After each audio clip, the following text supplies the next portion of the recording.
Welcome to LOA Today. I'm Walt Thiessen here with Linda Armstrong and Rita Giganti. Today is Friday, October the 9th, 2020. It's 4 p.m. New York time, and wherever you are in the world, thank you for joining us for another episode of LOA Today, your daily dose of happy. And we have a guest this week. We were supposed to have two guests this week, but it didn't quite work out. Our old friend Harold Peck, who is back from his 500-mile walk across Colorado, was supposed to join us today, but I guess he's still kind of recovering from that walk. He's not quite up to par yet. And it was going to be fun because Harold, of course, is ex-military. And I recently received a contact from another gentleman who's also ex-military, who has become a psychic medium. And I thought, well, that would be a really fun show. So we'll have to kind of save that for another time. But Dean McMurray is able to join us today. So Linda and Rita, I want to introduce you to Dean. Dean, welcome to the show. Thanks for joining us. Hey, Hi. thanks, guys. Thanks for having me. Nice to meet everybody. Nice to meet you too. Yes. It's great to have you. And I'm going to let you give the potted autobiography to let people know about your background. You and I kind of went over it before the show, but just give them a little one paragraph. Right. Born and raised in a little town up in northern Minnesota, right on the Canadian border. Right out of high school, went right into the military like a lot of kids. And subsequently went on to serve about 14 and a half years with the Army. Did a lot of fun stuff, a lot of what I call government sponsored vacations with them around the world. And I like saying it like that because it makes me feel better, right? So government sponsored vacations other than deployments. Hey, get your bags, get on the plane, right? And then after Afghanistan, I decided I kind of made I'll call it a pact with the universe or God, and said, hey, if you keep me safe, I'll kind of do the old aspect of settle down and start a family and, turn my weapons into plowshares type deal. Well, oddly enough, not from North Dakota, which is farming country, but here I am, and met my wife. But I came to North Dakota really for the military because I got a full-time gig, I call it, with the National Guard, and went on to serve another 10 years with them around the state.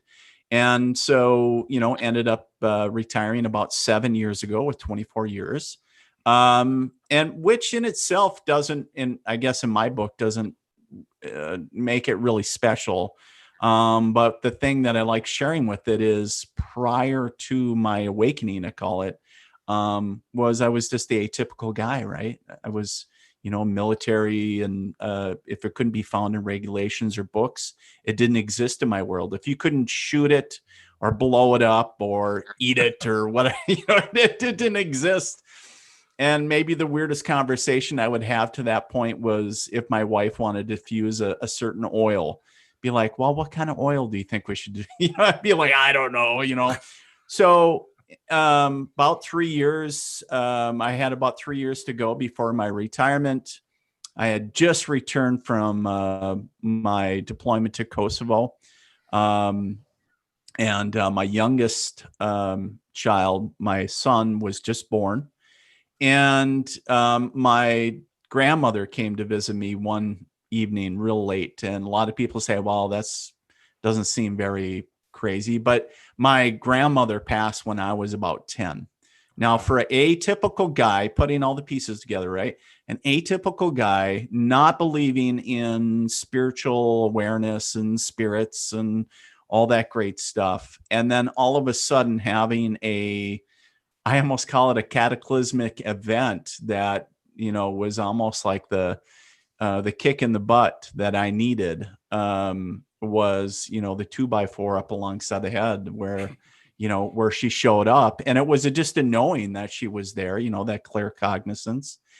And I was quite literally like, how do I know that it's grandma? I'm having a conversation with myself in the kitchen at midnight by myself and thinking, oh my God, this is how people end up in the padded room, and I'm like, am I having some type of psychosis? I'm trying to analyze myself and Right. realizing that, maybe I just need to go to bed because my ego is doing flip-flops trying to figure this out. But my heart space is saying, you know what, Dean, it's okay. grandma's not here to hurt us. And I'm thinking, oh my God, my head is hurting. I just need to go to sleep. And of course, I'm laying in bed knowing that my grandma's there. So I did what anybody else would do, is I started talking to her one way. Wasn't receiving messages at this point.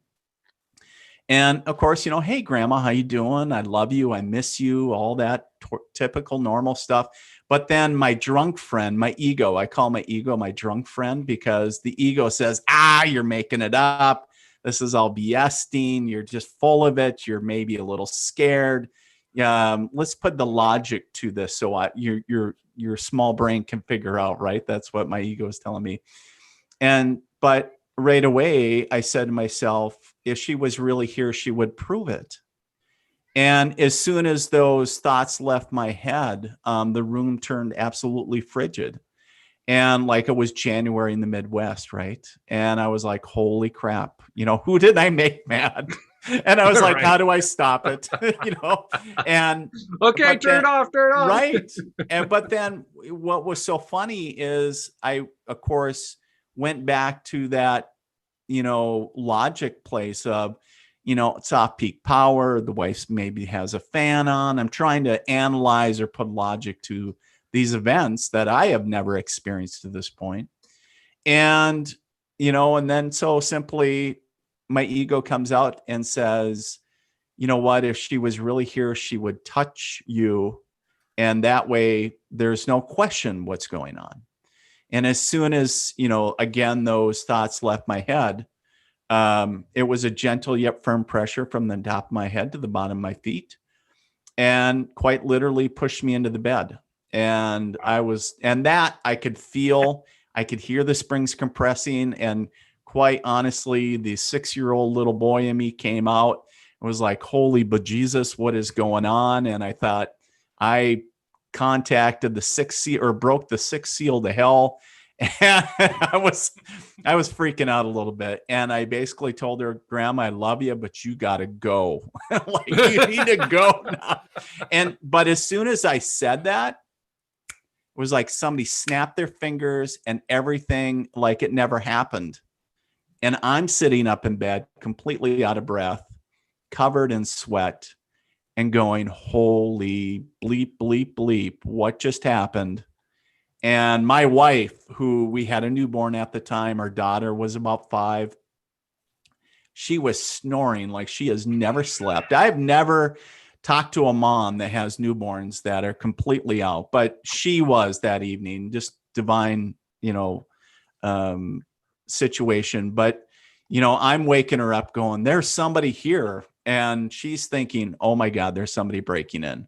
And I'm thinking, no, that would be easy to explain. And I could deal with that, something physical. But how do you deal when you start like, was I making that up? Was that, how do you deal with a spirit or in my head at that time, a ghost, or, how do I deal with grandma that's deceased from the 80s? Oh my God. And so, so I said, my wife, a little backstory, when I was in Kosovo, she had told me that she had been seeing a local psychic to get some answers. And she was always that was always her interest, psychics and mediums. And so I was jokingly referring to this lady in my area as the voodoo chick. Now, I just got to preface this by saying that she does not do voodoo. And she went on to become a teacher, a friend, a mentor, and a friend through the years. But so in the early days, though, when all this is going on, of course, the words come out of my mouth, get a hold of the voodoo chick. There's something weird going on. Because who do we all know who we turn to if you break a window, if you need work done on your car, if you need, something fixed on the sink. But where do you go? I mean, some people don't travel in those circles per se, right? And I didn't have a go-to psychic. I didn't that wasn't my deal. And I'm like, who do we do? Right. You just don't look up, and at least in our yellow pages, you didn't. And hey, Ghostbusters, right? So I was like, call the voodoo chick. And so, it was really a series of progressions after that. But when my grandmother actually came to visit me that evening, really, that was my awakening. And from there, Whoa. of course I went back to her and that psychic, and I said, why now? Like, here I am in my early 40s, and I'm like, why now? Why me? I didn't go looking for this. I didn't want to become a psychic. I didn't want to have these experiences. And she's like, Dean, it doesn't work like that. And I was like, well, tell me how it damn works, because I don't want it. How do you shut it off? And she was like, there is no on or off. It just is. It exists. And I thought she was talking in parables. I quite honestly probably told her that she was smoking her own sage. Probably a lot of things. But the thing that I found out, I was like, as I went along, I was like, oh, she's right. But it was really, I needed to start somewhere. And the universe was like, hey, sending my grandmother, because, having the physical connection since I was little. And so, where, literally where she lovingly, kind of proverbially hit me across the forehead with the old 2x4 to be like, you need to wake up and you need to do it now, because you have a lot of stuff to get ready for. And it's going to take a while on your timeline.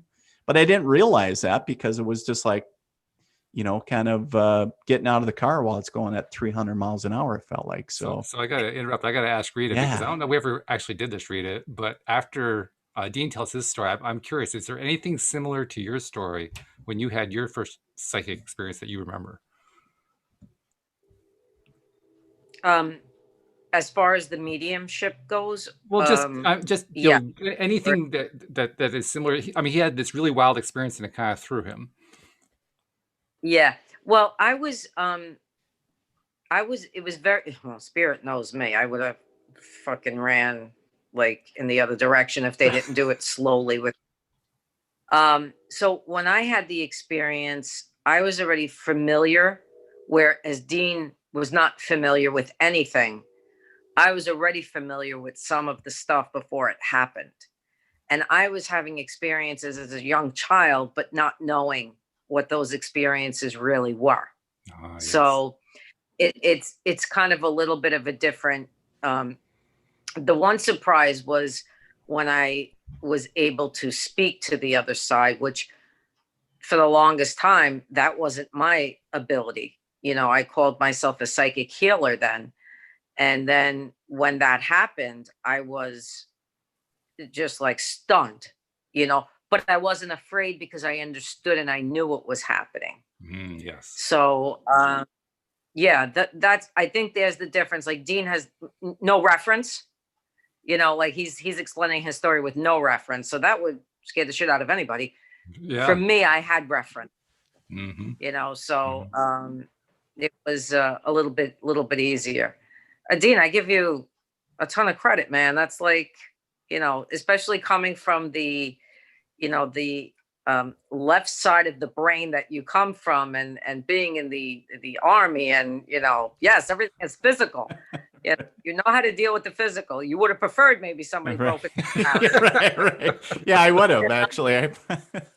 Yeah. So, I think it's fantastic. Have you since then opened up your abilities? Yeah. So, that was about 10 years ago.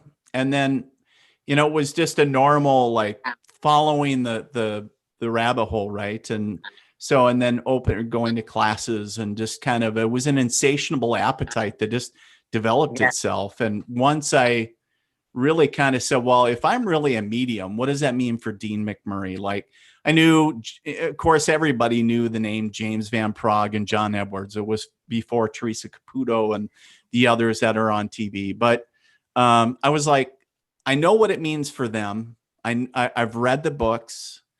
I know what it means there. But what does it mean for me? Does it mean that I'm going to be given readings? Does it, and right. So I kind of really went on a self-discovery. And so I started taking classes and the whole thing, and reading more. And it was just like, I couldn't consume enough. Like, it was like, you almost get addicted to it, right? It's just like more and more and more and more. Oh, yeah. And then, but then the abilities started to develop themselves. And it was interesting, Rita, because you talked about where you weren't able to communicate in the beginning. that's how it was, at least initially for me. And then all of a sudden it was so weird. It was like one day it was like an answering machine, like the old school answer machine, like beep, kept on going off in the back of my head. And I'm like, and I sat with it listening, quite honestly, listening to it for 2 days, 2 freaking days. And finally I was sitting in the living room. I still remember it. And I'm like, I like almost screamed. And I said, damn it. I said, it was just driving me insane. And I couldn't figure out how to answer it. Like, how do I talk to them? And I said, finally, I almost yelled out to my wife, you need to call the voodoo chick. I don't know how to access this. But it was more to get me over that hump, so to speak. And it was, I find it looking back so comical, because the way that spirit and the universe has gotten me to, get over my own hangups and to coax me like, hey, let's bug the hell out of him, because he's going to ignore it for 3-4 days. And then finally he's just going to go, and then he's going to do it. And then, and that's what it took. And then, but once I, in a sense, started down that path of exploring mediumship and it was, at first it was like drinking from a fire hydrant with messages. And then it would dry up. And then I couldn't really control the information until I really took a course in it to understand, hey, to play with the ebbs and flow of energy and how spirit and the universe were communicating with me. And I found it really interesting. And then really I took a year from that and just started giving readings, wasn't charging anything. I was like, and it was still very much, Dean the soldier by day and Dean the medium by night. So it was quite honestly, because it was, I was still doing the full-time gig with the Army. And then in the evenings, of course it's family stuff, but all the little, pockets of time that you have sprinkled around, that's where I would do the readings. And, people be literally coming into our home, and we'd go in the basement and we'd do readings. And, it was trying to figure out how mediumship was shaping up or developing for Dean and where I wanted to take it. And, and it was interesting because if you would have told me back then, oh, you're going to be doing this full time and all this, because I was planning to work for the VA as a full-time employee. And when I retired, because that was a normal course for me. And, of course, in that you start getting readings as well. And there was another gentleman, he became another teacher, but he told me in a reading, he goes, yeah, you got something big planned, but he goes, you're not going to be doing it. You're going to be doing a 360 degree. And it was in the early days of my development, when I kind of looked at him and I was thinking, this guy's nice, but he's just nuts. Like, he doesn't know what he's talking about. And I was, and so he was so correct, because here I was thinking that I'm headed towards the VA after retirement. And he's like, no, you're not going to be doing that. And it was such a normal progression for me right before I retired, started the whole, hey, let's start a business, and, all the businessy type steps and all that crazy stuff. And that's been, good Lord, that's been 7 years now. And it's just absolutely mind-blowing, humbling work to be able to do this in a full-time capacity. So, but Linda, you have a lot of experience yourself with that energy connection he was talking about. And so I'm wondering, how much similarity do you hear in your own story to the story that you're hearing from him? Well, my story is much different. And it actually was from my own injury, and healing my own injury brought me to coaching and healing and learning more. And then the intuitive stuff just was developing. And so things got easier for me, and I got more in that flow. But I don't do mediumship, although I've taken mediumship courses. I was in the course. I'm like, what the heck am I doing here? It's like, I just followed a friend of mine, Rita knows Row. I'm like, I didn't even know it was a mediumship course, but I did like 3 of them. But what I wanted to say too, though, is that I wish Harold was here, because he's another military guy, and you call it, I like how you say voodoo chick. For Harold, it's hippie shit. It's all this hippie shit stuff, you know, that he totally was like, boom, he's, gun in his mouth, white light comes, messages come in, and his whole life changes. And that would have been, that was the dream. Similar. Yeah. Huh? That's why we wanted to have them both on at the same time, because that would have been a fun show to do. It's too bad. Maybe another time. Time. Yeah, we'll aim to do that again. Well, you know what? And thank you, Rita, for bringing that correlation up. It's really funny when I talk about that with folks, is people really draw the, how do I want to say, similarity between that. Everybody, I guess, in their mind believes that they have to start off as a believer or whatever the case is, and saying, this is where I was when this started, like, hippie shit or voodoo chick, whatever your frame of mind is, and saying, that's okay. There's no judgment, but saying, keep an open mind to that. And it's crazy what can happen. Yeah. So I guess I could add to that with my story, is that I was teaching karate. I've been a graphic designer teaching karate. I've always been in this kind of world, but not to the degree I am now. And then I just woke up one day, couldn't lift my arm. I didn't injure myself. It just boom. And that was the start of the whole thing. Wow. Yeah. So that's how they got me through that and healing myself, So I guess once again, an example of how spirit knows the person that they're reaching out to. They figured, okay, that's the best way to reach out to Linda. The best way to reach out to Rita was a much more subtle approach. And the best way to reach out to Dean was... They actually used, because they knew I was close to Jesus and the Blessed Mother, but not in the religious way, in a very spiritual way. That's how they were able to get to me quicker. Because by using those energies, they knew I felt safe.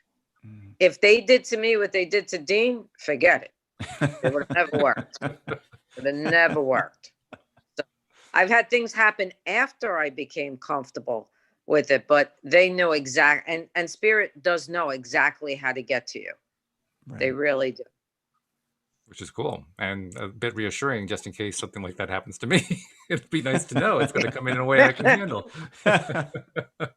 Well, you're a healer, just in a different way. You get your own messages, but there are those of us who are helping others with our messages in the format that me and Dean and Linda are doing it. You're doing it with this show. You have no idea the enormity of it. It's just as important as what we're doing. Absolutely. There's no difference. Oh, I agree with that. And I appreciate that. And I get lots and lots of input and feedback from listeners to reaffirm and support that. So definitely, I appreciate that very much. But thank you for pointing that out, because you're right. Yeah. Yeah. Dean, Linda, maybe we talk to Spirit and tell them to bring him an experience this way. Maybe.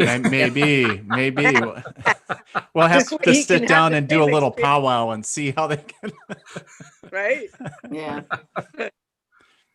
Well, I'll tell you what, one of the things, Dean, that we do on Fridays is we'll take some questions that get sent in from listeners and bring them to Rita. I figured, why don't we let Rita and Linda, and then also you, weigh in on what some of these people are asking about.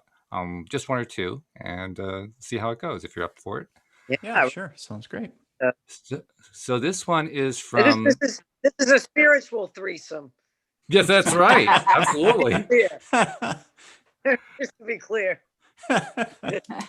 So this is from Bridget, and she's actually written in before, and she says, I was hoping you could help me with this. I was supposed to have a procedure on my abdomen that I did not wind up having done. So question is, do you see me needing this? I do not. And that just came in very clear, and there's no explanation. No explanation. They gave me no explanation. They said, no, done. So, Dean, if you got something, well, Linda. I would concur with Rita. The only thing that I would say with that is the answer would be through diet. And one of the things that I really feel connected with her is like really severe stomach pains or cramp. I don't know what it is. But yeah, one of the things I would say is it's controllable. Whatever's going on in there is controllable through diet. It almost feels like an enzyme disruption or imbalance of some sort. So, and obviously, get that all checked out. But that's what it almost feels like to me. But diet would be the answer. Awesome. Okay. Linda, what do you got? I just immediately felt like just trust for whatever reason it didn't happen, whether it's scheduling or who knows what. Just trust that you weren't supposed to have it. Mm-hmm. And when I have something, it's usually just what my first impression is. So that's what I'm going with. If it's your abdomen, listen to your gut. I mean, Right. that's what it's all about, right? Listen to your gut. Yep. Right. Yep. Our bodies are always talking to us. Yep. I'm still learning how to hear them, but yeah, it's important. So, Yeah. Okay. So there's one for Bridget, and we'll do a couple others. By the way, I wanted to share also two messages that got sent in. One came in from Barbie about last week's show, and she wanted to let us know that book we were trying to think of was called The 5 Love Languages by Gary Chapman. So just a little fill-in information there. Oh, cool. And also had a message from Deirdre. Remember Deirdre from Ireland who wrote in last week? And we answered a question for her. And she was really enjoying the fact that she said it was surreal to listen to it. And she also said she loved that Rita picked up on her energy and that the message was positive and gave her lots to think about. She said this is more details about what you and Linda had given her last week. She says, I've just started drinking lemon water as of 2 weeks ago, so I think this is why the lemon card was drawn. Remember, Linda, you drew the lemon card from the deck. I have toyed with the idea of having a baby by myself with a donor, but had decided that I would rather be in a relationship. Anyway, I will just wait and see what the universe has in store, which is what you guys recommended. So a little feedback from another listener, which was pretty cool. That's awesome. Yeah. So, and that's one of the things we like a whole lot, Dean. Our listeners not only like to send in questions, they give us lots of great feedback. That's And awesome. I don't know how much you get that, but I mean, feedback Right. is invaluable because first of all, I mean, Rita and Linda will tell you this. It just picks your energy up. Sure. But even more than that, it's like, well, first of all, people are listening, and second of all, you're reaching them. And Right. I mean, Rita mentioned me doing the podcast. That's one of the reasons I love doing the podcast. I love reaching people. It feels good, Right. Right. Mm-hmm. So, okay. I'm not really sure where to go next. I can bring in a question over here from the live stream. This is Nasha. Nasha's mom is ill, and she says she's asking how she can think positive to help her get out of pain. She says she needs to get strength because it's been months that she's been bedridden. So, do you guys have any ideas for Nasha? How Nasha can think positive, or how she can get her mom to think positive? How can I think positive? She writes. It's a choice. I'd say it's a choice. Just do it. Nasha can do it. I know she can because I know her a little bit. Yeah. Oh, yeah. Yeah. She's a regular. We know her. Yeah. One thing I was going to share, I just wanted to share something because I was trying to feel a little bit more into her situation rather than listen to spirit, which is interesting. But one of the first things that I smelt around this was the smell of tree bark, believe it or not. So what I'm understanding that spirit in the universe is trying to say is this is obviously emotionally, she's going through a lot of emotional pain. So if you've ever been in a lot of physical pain and somebody just tells you, relax, relax, relax, it's almost like somebody has to pull the thorn out before you can go, right? And then relax and then get in that state of mind that Linda talked about. I'm trusting that the universe is saying to try some aromatherapy. And, if you want to go and sniff trees, that's cool too. But I don't feel that's feasible for you. The smell of bark or oil of some type or something, aromatherapy would really help you to bring you to a state of awareness so where you can get to that relaxation, just to do it, to get in, you got to make that determination as well. But there's something big there with the aromatherapy.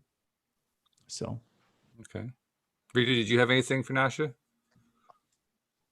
But the image I got was that the aromatherapy is, I think, perfect because the Palo Santo came. It's a very good smell. It's a barky like smell. Like I don't know how to describe it, a little sweet. So Palo Santo would be good, but I'm watching her laying next to her mother with her eyes closed, and she's doing positive affirmations, but she's doing it with her mother.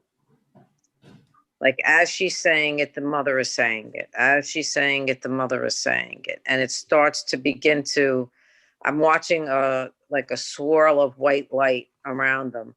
And it starts to build the energy and build the energy, because what it feels like to me is she's a little depleted, and she needs to build the white light in her and around her, and call back all of her energy that she's given out so that she can continue to help her mom.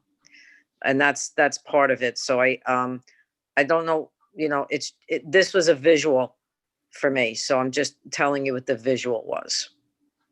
It's a good visual, and it actually has some very practical steps in it, so that makes it even easier to use. So good stuff. Yeah, and do the aromatherapy or the Palo Santo, have it in the room while they're doing it. Okay, good. While you were giving your answer, Dean, it occurred to me there was something I wanted to ask earlier because of your unique background. You said that the first psychic experience kind of kicked off while you were still in the National Guard, I guess 3 years before you retired. Right. And so I'm thinking somewhere in that 3-year period, some of your buddies found out what was going on. What was the reaction? Yeah. So, well, when that was happening, I was actually a supervisor, and I supervised 4 individuals. 3 were in the same office that I was. 1 was remote. So we'd always do the quintessential water cooler coffee breaks, and where I'd be like, "Oh my God, I got some crazy stuff going on at my house." And of course, one is God bless him, and I don't hold anybody's religion against them for anything, but one was very Catholic and very devout in his faith, which is very cool. And he's like, "Dude, stay away from me." He's like giving me the sign of the cross. He's like, "Stay away from me." He's like, "I'll be going to mass and praying for you." and then the other guy's like, "Dude, that's so cool," So, Rita's laughing there. yeah. So it's, so it was mixed reactions. And that's what I found as I've been going along doing this. People are people. It doesn't matter what you do or your backgrounds. Some are believers, some aren't. Some are really into it, some aren't. And wherever somebody is, that's okay. And it's, so regardless whether they're a soldier or a police officer or ditch digger or healer, it doesn't matter. But back in those days, I was like, oh my God, I got to be so compartmentalized. I got to be careful who I talk to, because I don't want to be that guy. Yeah. And I wasn't sure what my commanders would say. I was really concerned, to be quite honest. And so I, in a sense, learned how to turn it on and off, right? And we all know we can't shut it off, but it was, while at work, I wasn't connected as deeply as I was when I was at home. I'll just say that. And then right before I retired, I was like, screw it. I don't care. What are you going to do? Bend my dog tags, make me retire. And so then I was always connected, and, dead soldiers were coming in the office, and, I started all kinds of crazy stuff. So yeah, it was, it started getting pretty crazy towards the end, but, but I was like, I don't care at this point. And because I wanted to connect to things deeper, because I was like, I'm sick of turning on and off it gets so exhausting. And I was like, that's not authentic. That's not who I am. And, because I realized I was more than a soldier. I'm more than a dad. I'm more than a husband. So. And that's an interesting theme right there. I've explored this with both Linda and Rita in the past, but I'm curious, what what do you see as how you compare now to who you were at the beginning Oh, of that experience? I mean, how have you shifted and changed and so yeah. forth? Great question. When I first started, it was really, I was self-identifying as Dean the Soldier first and foremost, even before when it would come to, if you asked me who I was, I would tell you right away that I was a soldier. And then I would probably tell you that I was a husband and a dad, right? Because so much of my life and my brain was military. And that's just how it was wired. And then I started losing almost like, or rewiring my brain of like, is this really me? Like losing a sense of identity. But really, I didn't realize at the time, but coming closer to understanding who I truly was at my core. So what I guess how I self-describe now is really in a sense a student of the universe and really just but I really hate labels now. Even though I know for business, you got to throw a label out there. Otherwise they're like, what do you do? I don't know. So you got in a sense, but I hate labels because they paint people in a corner Mm-hmm. and they're like, oh, that's all you do. And it's like, no, we're so much more. It's like, I don't stop at being a dad and I don't stop at being a husband. And, being a soldier was only part of, my life and it didn't define me. It made me who I am today, part of it, but it's not who I am. I'm me. And there was such a big part of me that I went through like, who am I? Like, I know I have, it was like, so it was really about self-discovery and really losing a sense of myself, which was really good. But then really finding my soul. And then it was almost in a sense like, well, who is this? And the soul energy and the labels or the facade, if we will, on the outside wasn't matching. And it was because I was incongruent with the way that I was living was not in alignment with the direction that my soul was taking in a spiritual standpoint. And that's why I really just had to let go of everything that I thought was truth, and which was, I thought my world was going to collapse, Yeah, sure. and so, and here I am. So, By the way, I have to interject. Nasha provided more information. She says it's spot on because she's been burning tree bark. So you guys nailed it oh, perfectly. wow.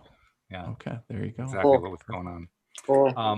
Linda, Rita, do you have anything that you want to bring up with Dean? Anything that you want to ask him about, maybe? Huh, let me just, I had something in my head before, and of course, I'm having a moment. Um, oh, Dean, you said that you were experiencing soldiers that had passed on. Yeah. Were they coming to you to get a loved one like information, or were they coming just to kind of connect and want to know, how's the experience for you being, like a Right. comrade, being like a Right. soldier? They're in spirit Right. experiencing as well. So, Well, to answer your question, Reed, I think that it was the latter. I think it was just, hey, glad to see you got your shit together. Now you can talk to us. Because it was actually a fellow squad leader that I served with in Afghanistan. And the story on him, Lester Kenny is his name. Lester went on, I got out of like I shared, I got out of the Army when we went to, or after I got back from Afghanistan. Well, the unit back in those days, that was back in 2003. It's crazy to think it was that long ago.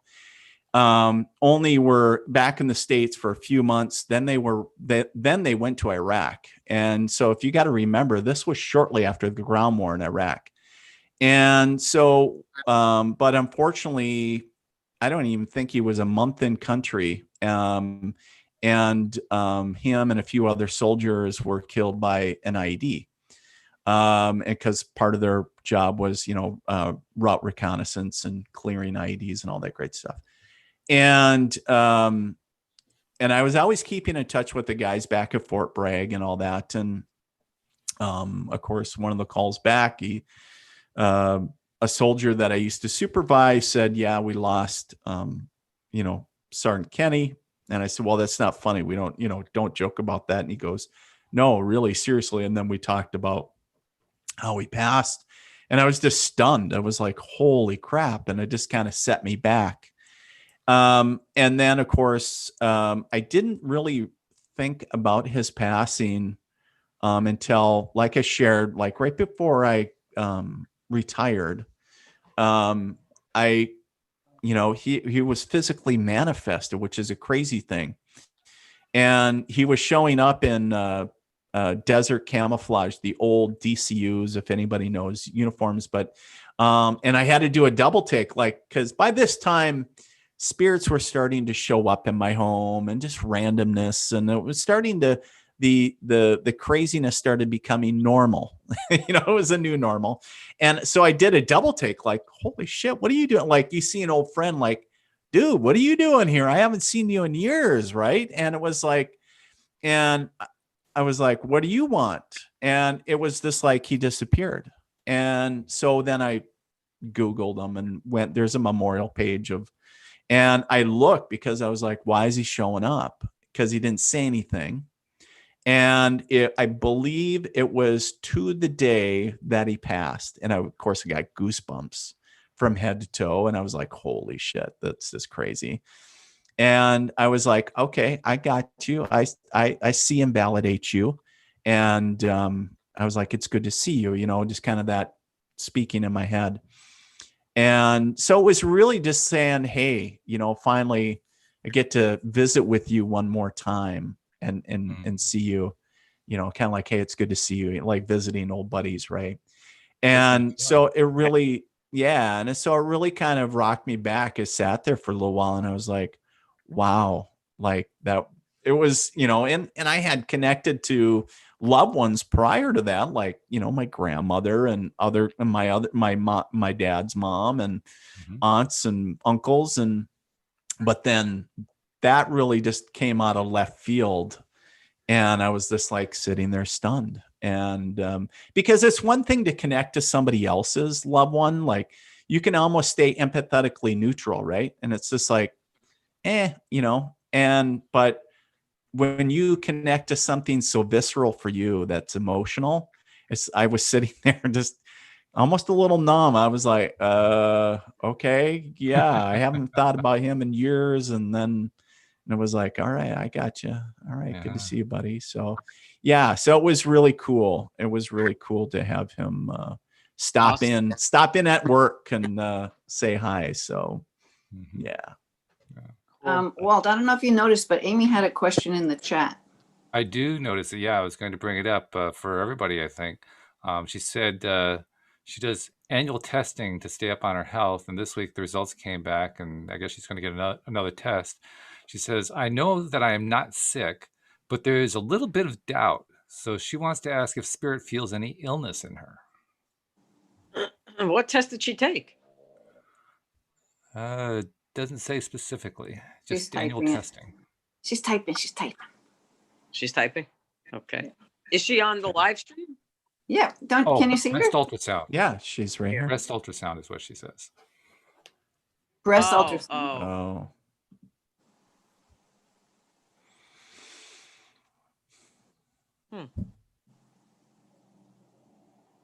I never knew I could get 3 psychics quiet in one place. That's really wild.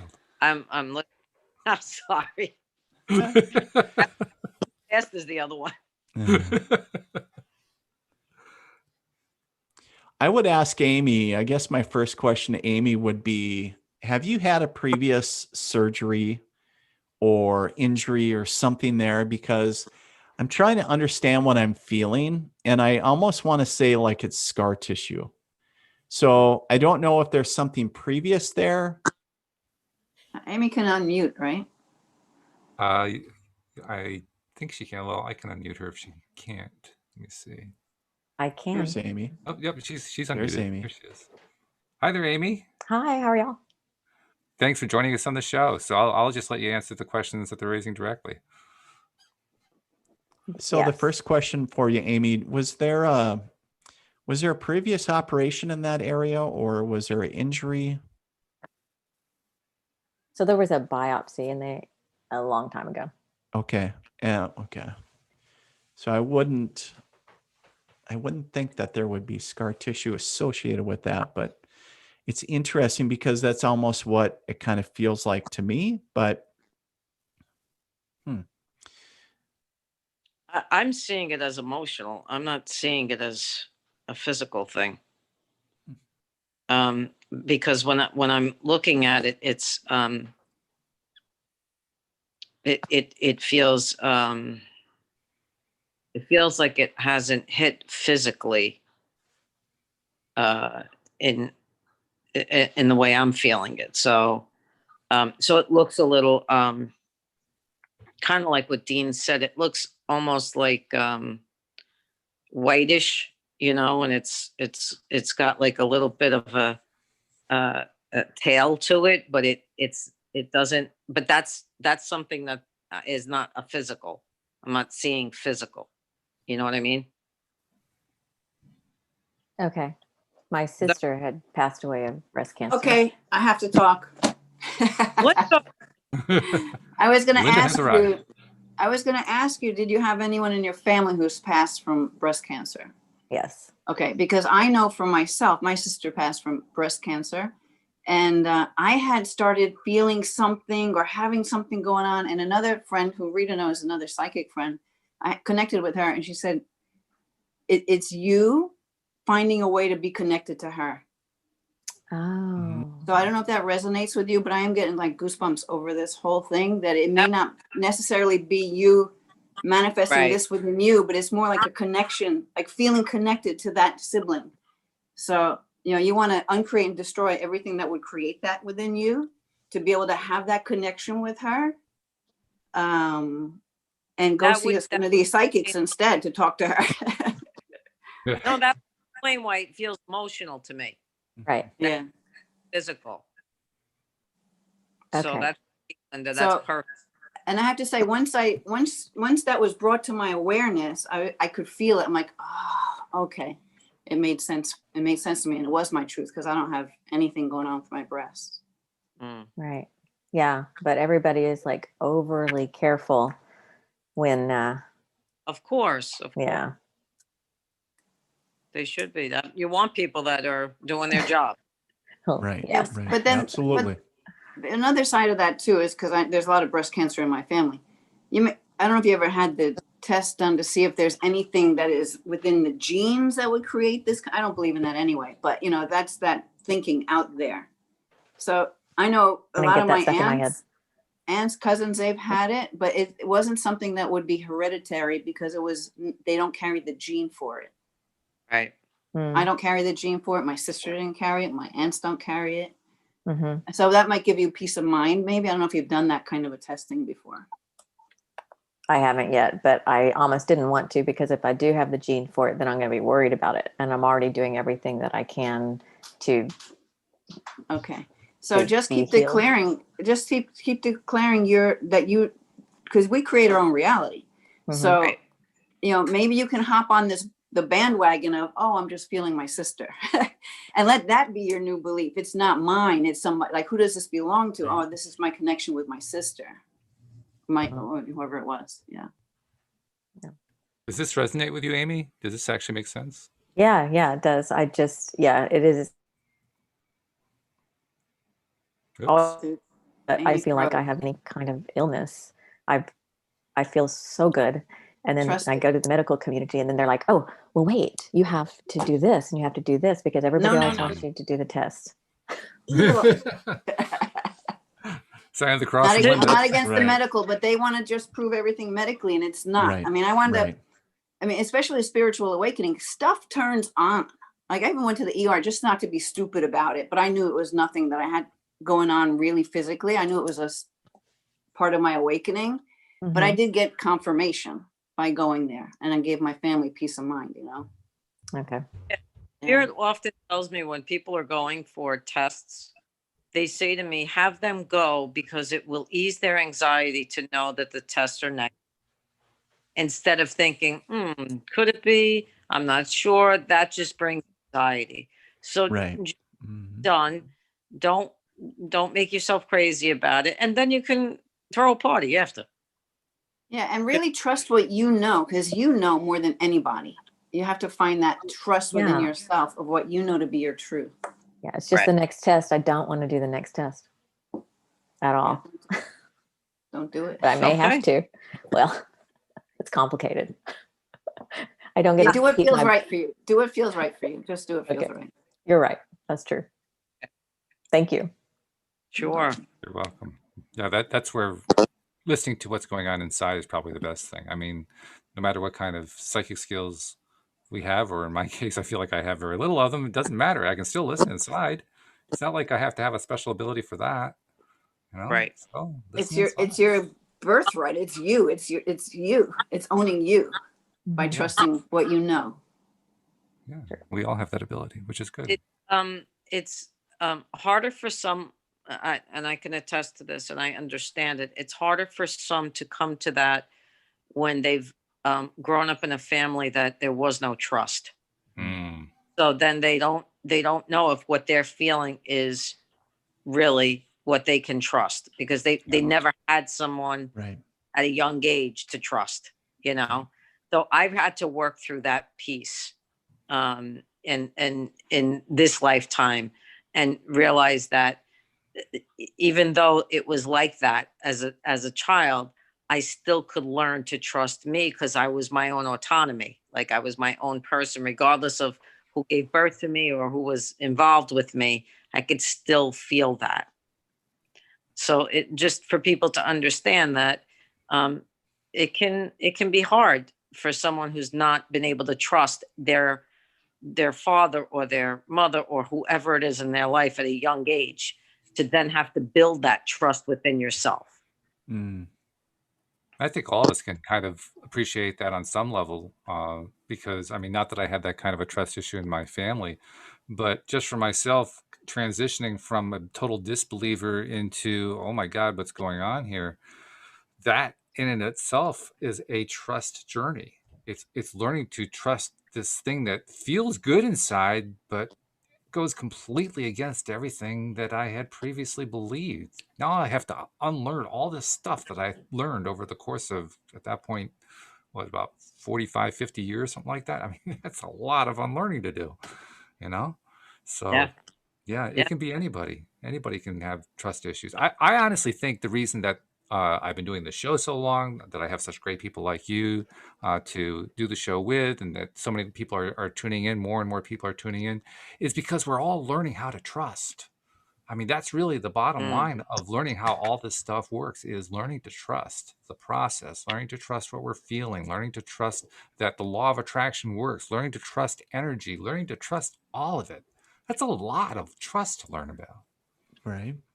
Yeah. Hmm. It can be so simple because you just have to go within and feel what you feel. That's what you trust. Is what you feel, not all those voices out there. Yeah. Yeah. Well, learning to hear what that voice is saying too also helps. I mean, it can get drowned out pretty easily, depending on Yeah. what we go through. Well, I got a little feedback from a listener named Joe. He says, "You all help me so much every time I listen. Normally, listening on the podcast," he says, "I don't have social media, but I have to let you know I really feel blessed. So thank you." Oh, and actually, this is Bridge. That's Bridge who's writing under the name Joe B. So Bridge, whose question was answered earlier on. Very Awesome. good. So we got a few minutes left on the show. I want to make sure I get our promo message in because we always do that at some point, and I usually wait till the end, so I'm not going to wait quite to the end. But that is, of course, if you are not yet subscribed to the LOA Today podcast app, which is available for both iPhones and Androids, please just download it. You can get it at the Play Store on Androids, at the App Store on iPhones, and more and more of the listeners are using it, which is great. Still have a few issues that we're trying to iron out. One issue that I've almost got fixed is one where it stops playing if you try to go use another app.